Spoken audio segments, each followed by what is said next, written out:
Hola, ¿qué tal amigos? ¿Cómo están? Bienvenidos al Inconsciente del Crimen, el caso del Chapo Guzmán. Nos presentamos el día de hoy con ustedes. Yo soy Mariana Martínez. Yo, América Soriano. Alberto Peña. Y yo soy Ana Isabel Torres. Y pues el día de hoy les vamos a estar presentando el caso del Chapo Guzmán. ¿Quién es? ¿A qué se dedicaba? ¿Qué es lo que hacía? ¿Por qué llegó a ser el criminal tan grande en el que se convirtió? Ana, cuéntanos, ¿quién era el Chapo Guzmán? Bueno, como forma de ficha de identificación y de antecedentes, Joaquín Guzmán era conocido como el Chapo. Esto es debido a su estatura, ya que él medía 1,68 aproximadamente. Nació en condiciones de pobreza extrema, tanto era así que su cuna era una caja de jitomates. Nació en la sierra sinaloense en un pueblo llamado La Tuna. Tuvo 7 hermanos. Solamente estudió hasta tercero de primaria. Desde muy joven lo mandaron a trabajar en los campos de amapola. Sus padres eran María Consuelo Loera Pérez y Emilio Guzmán Bustillos. Este último era alcohólico y mujeriego. Y su ambiente familiar era complejo, ya que tanto su abuela como su padre lo golpeaban. Su abuela lo golpeaba porque le pedía que llevara una vaca diario. Y si no la llevaba, le golpeaba con las manos con una vara. Entonces el Chapo se empezó a vender quesos, empezó a dar el comercio local. Y posterior a esto, descubrió el mundo de las drogas, empezó a cultivar marihuana y empezó a escalar de a pocos hasta que se convirtió en la mano derecha de Félix Gallardo. Lo arrestaron, actualmente está en una cárcel en Estados Unidos. Pues sí. Y ya. Y ya. Y eso es todo. No, me encantó. Ok, muchas gracias. Pero me gustaría dar un poco de datos curiosos. Ok. Que, por ejemplo, él fue líder del cártel de Sinaloa y fue uno de los narcotráficos más poderosos del mundo, donde fue más temido. Fue un sucesor de grandes de capos como Miguel, Ángel, Félix, como dice mi compañera, y eso fue en los años 80 y 90. Como dice mi compañera, él estuvo en prisión, pero también tuvo fugas en el 2001 y escapó del penal de Puentes Grandes ocultos en un carro de lavandería. Unos datos curiosos que pasó del Chapo Guzmán. Oigan, pues me parece que estos datos que acaban de mencionar pueden relacionarse muchísimo con la criminología, ¿no? Y hablando de eso, pues justamente aquí podemos identificar los factores criminogénicos o la criminogénesis.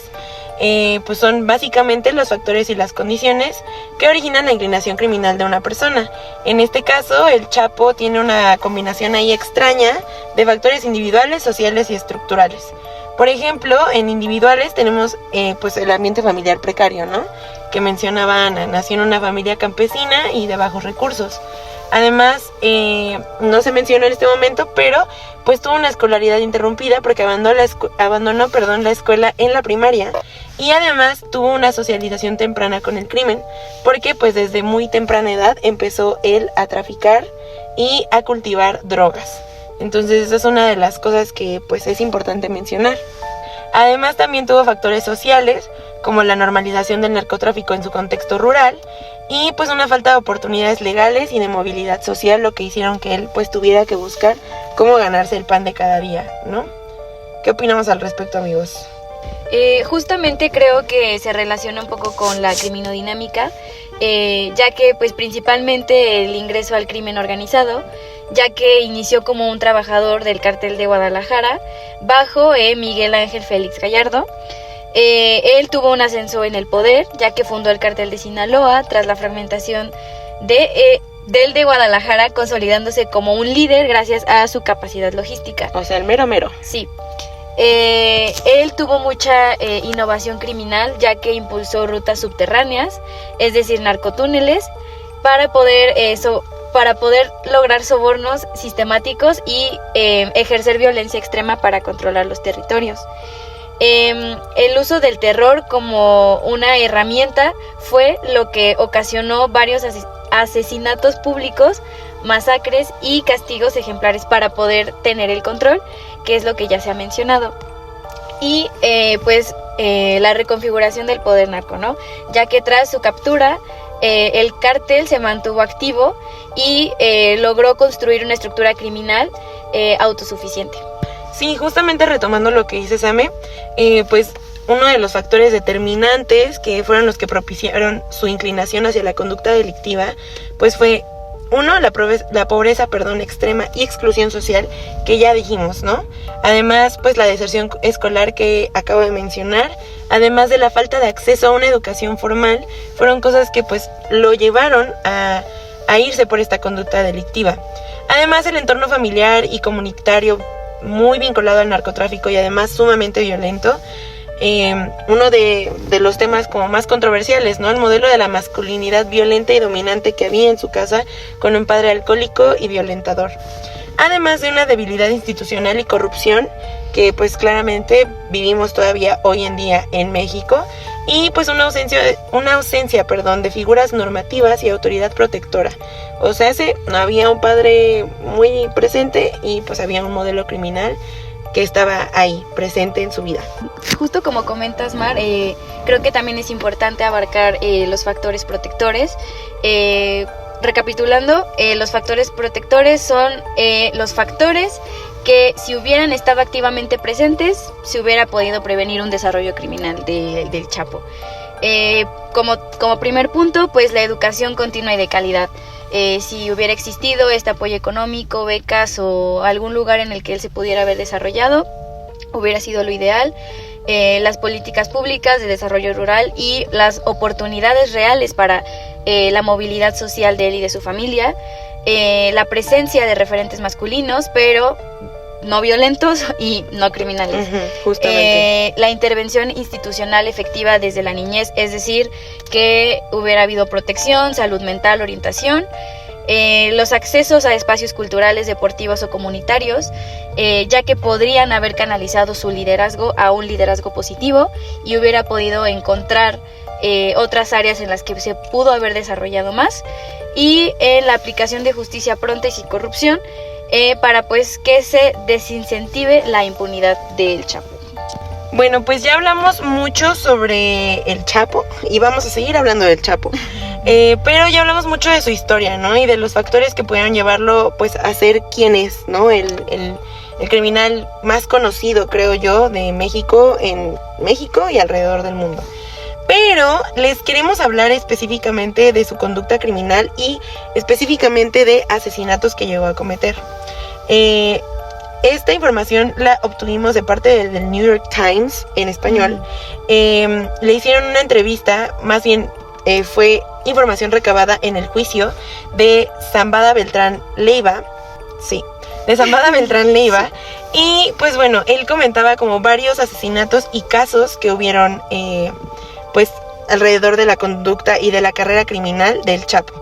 El Chapo estuvo a cargo de más de 30 asesinatos, pero lo más curioso es que no fueron como tal a sus manos, pero él fue la mente maestra detrás de ellos, ¿no? Que también nos puede decir mucho sobre su conducta criminal. Uno de ellos que les puedo mencionar como dato curioso es el que pues sufrió Julián Beltrán Leiva, que era uno de sus antiguos aliados de pues el Chapo Guzmán. Pues había desobedecido una orden de no enviar un cargamento de cocaína a Acapulco, y según el testimonio de Zambada, Guzmán envió sicarios, les digo, él nunca los hacía, pero sí era quien los enviaba, para que arremetieran en su contra. Y aquí les va un dato perturbador. Le dispararon tantas veces que su cabeza quedó colgando del cuello. Y no es, o sea, nada más es uno de los casos que hubo dentro de su carrera delictiva. El que les vamos a hablar el día de hoy pues ocurrió el 11 de septiembre de 2004 en Culiacán, Sinaloa, específicamente en la Plaza Cinépolis, ¿no? Aquí Rodolfo Carrillo Fuentes, quien era hermano menor de Amado Carrillo Fuentes, mejor conocido como el Señor de los Cielos, pues fue asesinado junto a su esposa, llamada Giovanna Quevedo, al salir de una función del cine, específicamente de Cinépolis. El ataque fue perpetrado por sicarios del cártel de Sinaloa, obviamente enviados por órdenes de Joaquín El Chapo Guzmán. Ustedes se preguntarán, ¿cuál fue la razón de esto?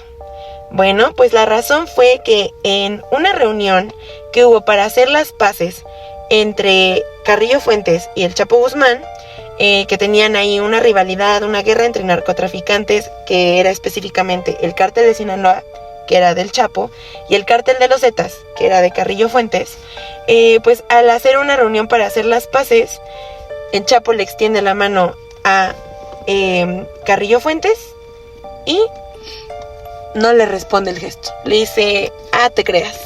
Y entonces, pues a esto al Chapo le molestó extremadamente y es entonces que manda a su ejecución, ¿no? Pues por esta falta de respeto, ¿no? Imperdonable. La consecuencia del crimen, simplemente por ya no querer saludarle, pues desencadenó una guerra entre el cártel de Sinaloa y el cártel de Juárez, marcando así el fin de una alianza conocida como la Federación. Ahora, ¿esto qué nos dice desde el psicoanálisis? Amigos, ¿tenemos alguna opinión al respecto? Pues yo creo que tendríamos que empezar a hablar desde lo básico. Y lo más básico de todo sería el aparato psíquico, propuesto por Sigmund Freud, en el cual se divide en 3.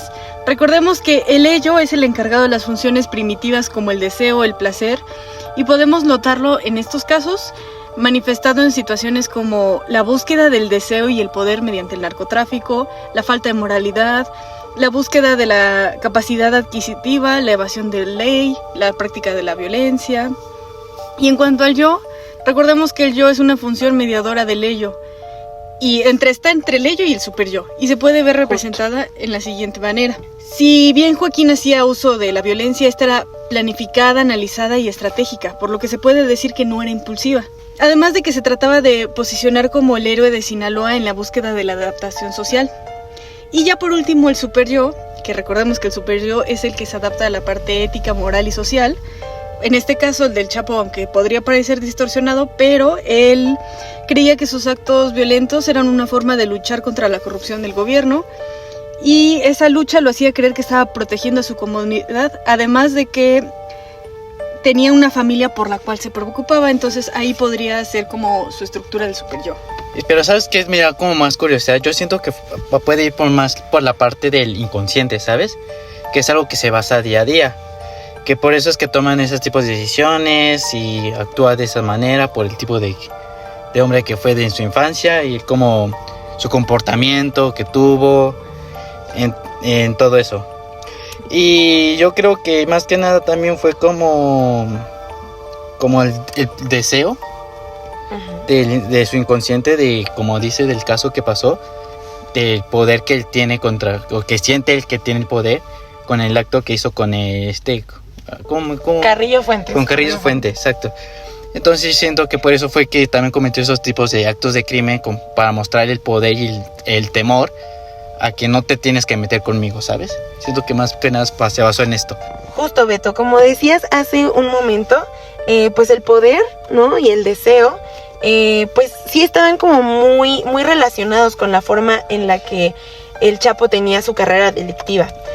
Pues sus crímenes no eran impulsivos, eran planeados. Tal vez no gozaba del crimen en sí, sino más bien en la planificación de ellos, ¿no? O sea, podríamos hablar que sus crímenes eran expresivos porque no tenían un objetivo inicial. O sea, al momento de cometer el crimen, su único fin era ejercer poder y ejercer violencia, ¿no? Pero además de esto, pues realmente el crimen fue simbólico, ¿no? O sea, fue una imposición del poder que tenía. Y esto ¿qué nos podría decir del primer modelo que propuso Freud sobre el aparato psíquico? Bueno, recordando la primera estructura psíquica propuesta por Freud, que consta de consciente, preconsciente e inconsciente, yo creo que es pertinente abordar estos temas respecto al Chapo, ya que recordamos que en el preconsciente se encuentran los pensamientos o experiencias que podrían influir en la conducta, pero que no están siempre en tu mente. Entonces, en el caso del Chapo, unos ejemplos serían su infancia y sus orígenes humildes, ya que creció en un entorno de pobreza en Sinaloa, lo que le pudo generar una motivación persistente en alcanzar el poder y la riqueza. Otro ejemplo sería el código del narcotráfico, ya que él conocía y seguía ciertas normas no escritas del mundo criminal, por ejemplo, la lealtad y la traición, aunque no siempre pensara en ellas de forma consciente. Otro ejemplo sería las experiencias con la violencia. Desde joven estuvo expuesto a la brutalidad del narco, por el país en el que nació, la ciudad, el medio, la pobreza. lo que pudo haber hecho que normalizara la violencia en su mente sin que siempre fuera plenamente consciente de ello. Sí, justo, y como mencionabas hace un momento, retomando lo del código del narco, traición y también lealtad, pues se ve reflejada en este crimen, ¿no? ¿Qué otra cosa tiene Freud para nosotros? Sí, podemos hablar del consciente, que es una parte de la estructura psíquica en la que se refleja día al día, principalmente en sus comportamientos cotidianos y en la toma de decisiones. Un ejemplo es la administración del cártel de Sinaloa, donde el Chapo conocía la forma de operar el negocio del narcotráfico, estableciendo alianzas, estrategias que apoyan la experiencia del mismo. De igual forma en la que constante huida de leyes, que escapa de leyes, como planeaciones de fugas y ¿cómo se diría? Sobrando a políticos. Sobornando a políticos. Y funcionarios dentro del Poder Jurídico de México demuestra su parte racional y más consciente que él tiene. Y justo no podemos hablar del consciente sin mencionar el inconsciente, ¿verdad? Justamente. Claramente, amiga. En el inconsciente se encuentran los deseos reprimidos, los traumas, motivaciones profundas que moldearon su vida sin que él lo supiera directamente. Los ejemplos que podríamos dar en este caso sería el posible deseo inconsciente de poder absoluto. Más allá del dinero y la supervivencia, su necesidad de ser el líder del cártel de Sinaloa pudo estar influida por deseos inconscientes de reconocimiento, poder y control. Otro ejemplo que podemos dar es la normalización de la violencia desde su niñez. Si creció en un ambiente en donde la violencia es común, es posible que su inconsciente la asociara con éxito y respeto. Y el último ejemplo sería el miedo a la vulnerabilidad.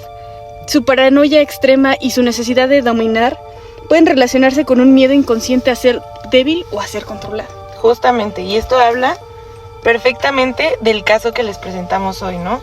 Del crimen pues que se cometió simplemente por no darle la mano. Pues amigos, creo que con esto nos quedamos como sumamente, aprendimos muchísimo sobre el psicoanálisis y la criminología con este caso del Chapo, ¿no? Entonces, pues amigos audio oyentes, nos despedimos el día de hoy de ustedes. Nosotros somos El Inconsciente del Crimen, el caso del Chapo Guzmán. Y pues nada, que tengan bonita noche y recuerden, cuidado con el Chapo, que su nivel de peligrosidad es alto. Adiós.